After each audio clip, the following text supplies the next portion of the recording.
মানুষ সবসময় চেয়েছে আকাশ ছুঁতে, আর সে লড়াইয়ে এখন পর্যন্ত বিজয়ী বুর্জ খলিফা। গগনচুম্বী এই ভবনটি আরব আমিরাতের দুবাই শহরে অবস্থিত। শুনে আশ্চর্য হবেন, এই বুর্জ খলিফা ভবনটি 95 কিলোমিটার দূর থেকেও দেখা যায়, তাও যেন তেন ভাবে নয়, খালি চোখে একেবারে স্পষ্ট।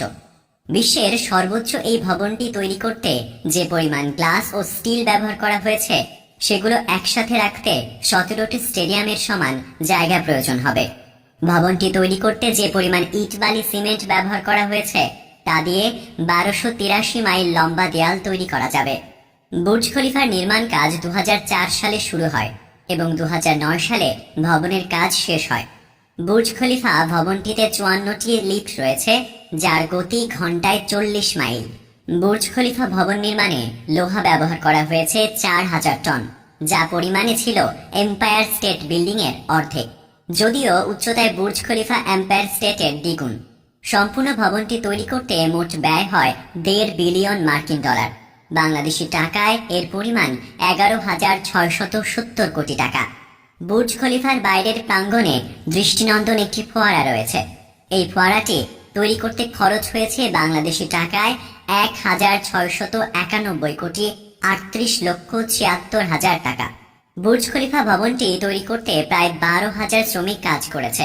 বিলাসবহুল এই ভবনের এক একটি কামরা কেনার জন্য বর্গমিটার প্রতি ক্রেতাদের গুনতে হয় গড়ে 37,500 মার্কিন ডলার। এত উচ্চ মূল্য থাকা সত্ত্বেও 2 বছরের মধ্যেই 900 কামরার প্রায় সব কটি বিক্রি হয়ে গেছে। বুর্জ খলিফায় আমেরিকানদের বসবাসের অগ্রাধিকার বিশেষভাবে লক্ষণীয়। তাদের জন্য এই ভবনের 9 থেকে 16 তলা পর্যন্ত বরাদ্দ রাখা হয়েছে। এছাড়া ভবনের 19 থেকে 37 তলা এবং 77 থেকে 108 তলায় থাকার ব্যবস্থা আছে। প্রায় 900 অ্যাপার্টমেন্ট আছে ভবনে। 158 তলায় আছে একটি মসজিদ, 43তম এবং 76তম তলায় আছে 2টি সুইমিং পুল, আরও আছে 160 কক্ষ বিশিষ্ট একটি হোটেল। এছাড়া বিভিন্ন ব্যবসায়িক প্রতিষ্ঠানের কর্পোরেট অফিস রয়েছে বুর্জ খলিফার বিভিন্ন ফ্লোরে। বুর্জ খলিফার 159 তলা পর্যন্ত অনায়াসে যাওয়া সম্ভব হলেও এর উপরে যেতে হলে আপনাকে অক্সিজেন সাথে নিয়ে যেতে হবে।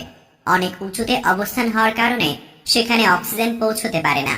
ভবনের 160 থেকে 206 তলা পর্যন্ত কেউ বাস করে না। এই ফ্লোরগুলো কারিগরি কাজের জন্য ব্যবহার হয়। মজার ব্যাপার হচ্ছে, বুর্জ খলিফা থেকে সূর্য সবার আগে দেখা যায়। বুর্জ খলিফায় বসবাসরত অধিবাসীরা দিনের শুরুতে সমতলের অধিবাসীদের চেয়ে আগে সূর্য দেখেন এবং দিনের শেষেও সমতলের অধিবাসীদের চেয়ে তারা বেশি সময় সূর্য দেখতে পান। এজন্য তাদের কাছে দিনের পরিধি অনেক বেশি। তো বন্ধুরা, আজ এ পর্যন্তই। ভিডিও কেমন লাগলো